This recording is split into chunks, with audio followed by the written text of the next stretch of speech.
Bueno, hola, ¿cómo están todos ustedes? Primero, antes que todo, bendiciones a todo el grupo, a todos los participantes de escuchar el Evangelio, la palabra eterna. Y a aquellos hermanos, Padre, donde quiera que estén, Padre, que cada uno de nosotros podamos recibir el pan de vida. En el nombre poderoso del Señor Jesucristo, gracias, que así sea. Bien, el tema de ahora, el estudio de ahora es ¿por qué Yahshua es Salvador del mundo? ¿Por qué se considera Salvador del mundo? Entre paréntesis le puse el Mesías anunciado a la casa de Israel y Judá. El Mesías anunciado a la casa de Israel y Judá. ¿Qué también significa el Mesías, el ungido de Dios? El que es ungido de Dios. Y vamos a hablar de estos temas en este estudio.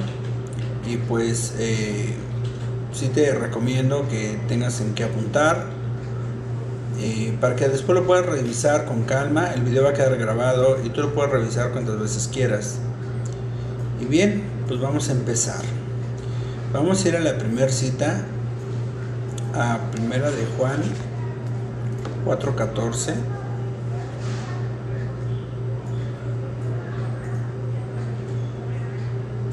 Primera de Juan 4:14. Estoy haciendo un simulacro de cuánto tardarías más o menos en buscarla. Recuerda que es de los últimos libros del Nuevo Testamento.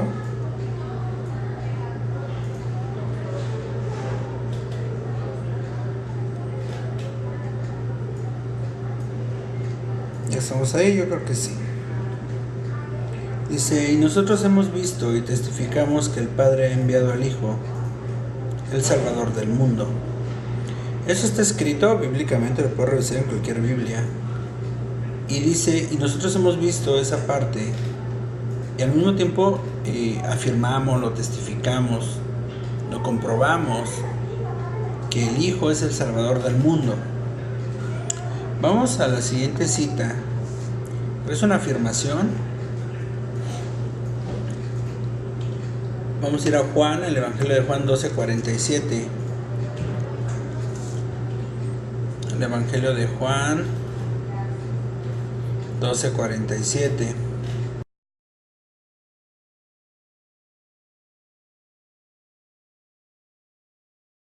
Estamos ahí, dice: al que oye mis palabras y no las guarda, yo no le juzgo. El que quiera guardar su palabra, el que quiera seguir sus mandamientos, él no obliga a nadie, pues. Dice, si no los quieres guardar, no le juzga, porque no he venido a juzgar al mundo, sino a salvar al mundo. Eso está hablando Jesucristo, ¿sí? Si no quieres guardar su palabra, no hay problema. El punto es, aquel que la quiera guardar, pues para eso viene. Jesucristo viene a salvarte a ti. ¿De qué forma? ¿Cómo es la salvación? Por medio del Mesías o de Jesucristo, el Mesías anunciado, ¿sí? Dada la palabra de salvación, que realmente el Evangelio o la palabra eterna es la que te salva, ¿sí? Entonces Él viene a compartirte esa enseñanza para que tú la pongas por obra en esta tierra. Y eso es lo más importante, que tú pongas atención a lo que dice Él. Dice, si tú las oyes, y vamos poniéndole en la parte hebrea, que dice es escuchar. Escuchar es entender lo que significa cada palabra y que tú la pongas por obra, ¿sí? Eso te va a dar bendición y te va a apartar de la iniquidad y maldad, que eso significa salvación. Salvación, si tú revisas en un diccionario, es apartarnos de la iniquidad o de todo peligro, ¿sí me explico? Y eso es lo más importante que tú debes de comprender. En el mensaje, en la palabra de salvación, el Evangelio, el mensaje de salvación, viene la restauración, ¿sí? Y tenemos que tener mucha atención, o tenemos que poner mucha atención en lo que estamos haciendo. Por eso dice, el que no la guarda, yo no lo juzgo, porque el que la guarda es el que va a ver la bendición. El que no la guarda, pues es libre la decisión, pero luego vamos a entender a medida que vayamos entrando a lo que Él estableció como camino para ser salvos, o sea, el camino de salvación, ¿sí? Es por medio de su palabra, por medio de sus mandatos. Bien, seguimos, vamos a ir a Isaías 7:14, donde se anunciaba el Mesías, se anunciaba alguien que iba a venir a la restauración. Se prometía un Salvador, se prometía el Mesías, aquel que era ungido de parte de Dios. Y vamos para allá, a Isaías 7:14. Yo sé que ya estás ahí. Y dice lo siguiente: por tanto el Señor mismo os dará señal. He aquí que una virgen, dice, o que la virgen concebirá. Virgen, recordándote que virgen es aquella persona que no había tenido concepción, ¿sí? O sea, una concepción sexual, una unión sexual o una relación sexual, ¿sí? A eso le llamamos virgen y eso se debe entender. Dice que esa virgen, ¿sí?, concebirá y dará a luz a un hijo. Llamará su nombre Emmanuel. Recuerda que Emmanuel significa que Dios está con nosotros, que Dios es con nosotros. Así se llamaría, ¿sí? Emmanuel. Recuerda que Isaías se escribió antes de Cristo, o sea, es una parte profética. Entonces se esperaba la venida de Jesús, o la venida del Mesías en este caso, alguien, y dice, y comerá mantequilla y miel hasta que sepa desechar lo malo y escoger lo bueno. Porque Jesús también, como bienvenido al mundo, tenía que cumplir con todo. Y también fue como nosotros, como tú y como yo, una personita, pues un pequeñín que empezó a conocer o descubrir la palabra eterna, empezaba a entenderla, a escucharla, porque a eso vino Él, a explicarla, a compartirla, para que tú y yo fuéramos salvos.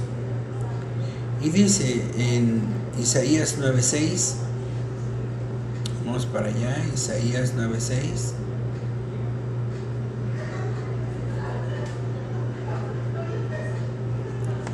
Porque un niño nos es nacido, hijo nos es dado. Es una persona que iba a crecer. No está hablando de algo que de repente iba a aparecer, no. Era un pequeñín, una figura que iba a empezar a emprender su vuelo, ¿sí? Un ser viviente, ¿sí?, que iba a venir, que iba a estar en esta tierra. Dice, hijo nos es dado y el principado sobre su hombro, que es el príncipe de este reino, ¿sí? El principado sobre su hombro, y se llamará su nombre admirable, consejero, Dios fuerte, Padre eterno y príncipe de paz.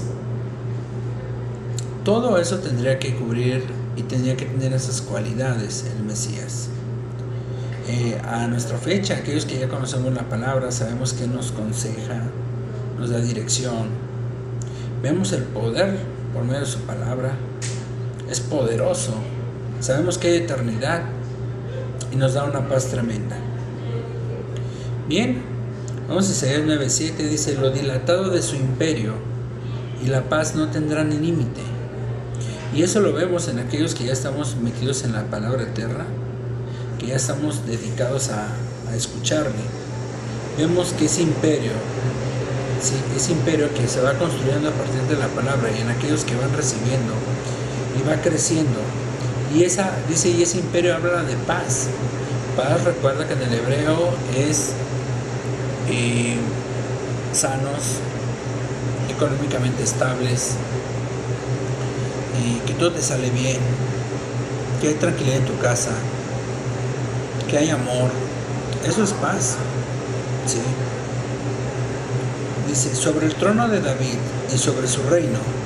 Entonces, tiene que cumplir también con esa característica, ¿no?, que viene de la parte o de la línea de David, ¿sí?, porque Él lo prometió desde Génesis, que si fuera, disponiéndolo y confirmándolo en juicio y en justicia desde ahora y para siempre. Desde ahora y para siempre. Dice, el celo de Yahweh de los ejércitos hará esto, o el celo de Dios hará esto. Él se va a encargar de que todas las cosas fluyan, todo se acomode como debe de ser, ¿sí? Y por medio de la palabra eterna, por medio de este príncipe de paz, por medio de aquel que venía, este pequeño ser que venía a aprender como tú y como yo. Él tuvo que empezar desde ceros a alimentarse de esta palabra, la cual edifica, la cual redime, la cual nos da una paz, una tranquilidad y todavía nos promete la vida eterna. Dice en Juan 1.14, Juan 1.14,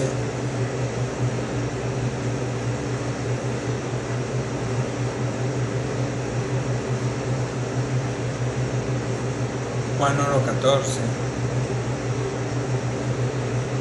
Y aquel verbo fue hecho carne y habitó entre nosotros y vimos su gloria, gloria como el unigénito del Padre, lleno de gracia y de verdad. Llegó, el Mesías llegó, fue creciendo entre nosotros, aprendiendo su propia palabra, cumpliendo con la ley, con los mandamientos, con lo que estableció Dios. Y así es como vino el verbo anunciado, la palabra anunciada, el Mesías anunciado, aquel que nos iba a enseñar lo que era correcto para caminar en esta tierra. Vamos a ir a Lucas 4.16. El Evangelio de Lucas 4.16.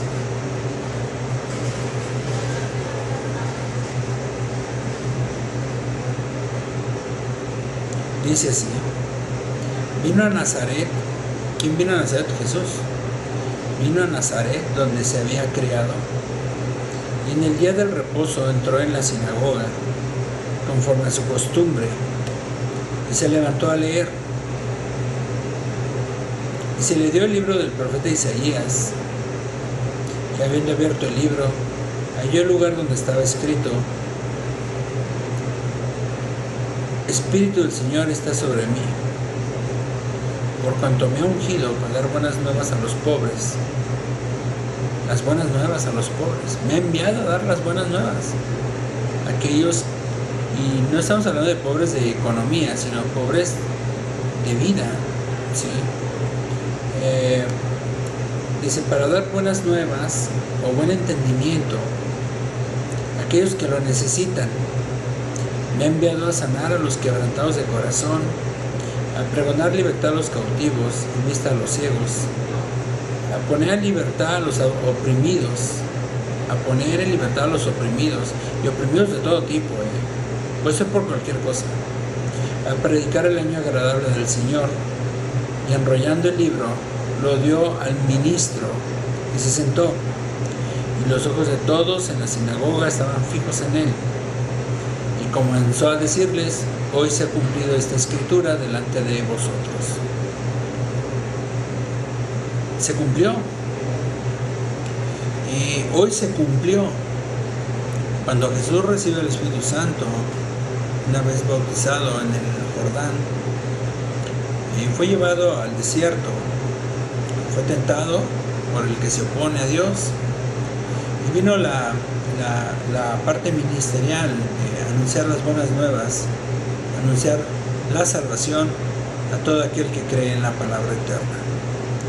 Nos da y nos explica cada parte por parábolas, entendiendo, ¿sí? Vemos la bendición por parábolas para que lo puedas entender, y aquel que lo quiere escuchar, ¿sí? Pero recuerda que la salvación viene por el oír, y el oír el mensaje de salvación.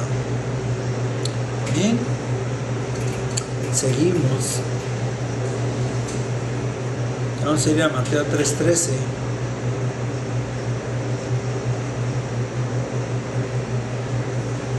Entonces Jesús vino de Galilea a Juan al Jordán para ser bautizado por él.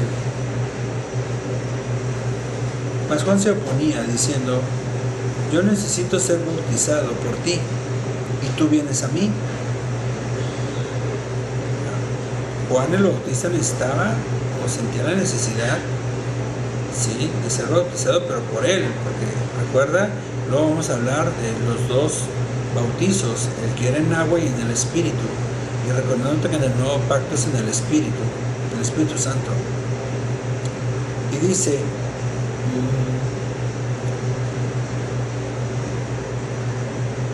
pero Jesús le respondió: deja ahora, porque así conviene que cumplamos toda justicia. Entonces le dejó, y Jesús, después que fue bautizado, subió luego del agua, y aquí los cielos le fueron abiertos, y vio al Espíritu de Dios que descendía como paloma. ¿Como paloma? No era una paloma, dijo como paloma. Hace la figuración de que algo se postró sobre él. Era algo, se describe algo energético, algo caluroso, con figura. Y dice que venía como paloma y venía sobre él. No se confirmó que era una paloma, ¿sí?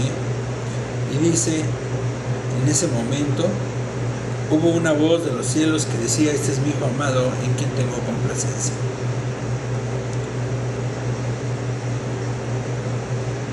Vamos a ir a Zacarías 9:9. Zacarías capítulo 9, versículo 9. Donde cómo se describe que iba a llegar el Mesías en aquella época. Antes de Cristo, Zacarías 9:9 está escrito cómo iba a llegar. Alégrate mucho, hija de Sión, dice ahí en Zacarías 9:9. Da voces de júbilo. Y estamos hablando de júbilo de que todo se ha dado para que te vaya bien, que tengas reposo. Eso es júbilo, ¿no? Eso es, estamos como por decir una parte del jubileo, es que se acabó la tristeza, que somos gozosos de estar en el pacto, de estar en una vida eterna, y que todo te salga bien, y que vamos a estar dirigidos por Dios en la parte milenial. Y esa es la parte importante, que tú tienes que tener ese gozo de saber que estamos ahí. Dice: alégrate mucho, hija de Sión, da voces de júbilo, hija de Jerusalén. He aquí tu rey vendrá a ti, justo y salvador, y humilde, cabalgando sobre un asno, sobre un pollino, hijo de asna. Sobre un pollino, hija de asna. Así va a entrar el Mesías. Recordándote que en aquellos tiempos no había carros como ahora, ¿sí? Y se puede entender que iba a entrar con un animalito, y ese animalito era la visión que se les había dado desde Zacarías de cómo iba a entrar Jesucristo, y así entró. Esa promesa se cumplió. Se cumplió el que el mismo Mesías les había dicho que esto se ha cumplido. Ahí en mismo Lucas, en el Evangelio de Lucas se lo explica. Y dice en Mateo 21:2, ya vamos a terminar, 21:2. Mateo 21:2 les decía: id a la aldea que está enfrente de vosotros, y luego hallaréis una asna atada y un pollino con ella. Desátala y traédmelos, dice a la hija de Sión. Decid a la hija de Sión: y aquí tu rey viene a ti, manso y sentado sobre un asna, sobre un pollino, hijo de animal de carga. Porque de tal manera amó Dios al mundo, dice en 3:16, Juan 3:16. Y volviendo a la parte de 21:5 de Mateo, se cumple con que Jesús ha entrado. Dice que el recibimiento de palmas, iba el pollino, el hijo de asna, ¿sí? El animalito, la cría de ese animalito, iba llevando a Jesucristo a la entrada de Jerusalén, ¿sí? Y dice en esa parte, dice: porque de tal manera amó Dios al mundo, que ha dado a su Hijo unigénito, para que todo aquel que en él cree no se pierda, mas tenga una vida eterna. No se pierda y tenga una vida eterna. Bien, con eso terminamos lo importante que es Jesucristo. El camino de salvación es solamente Él. Si nos vamos a Juan 14, vamos para allá, Juan 14.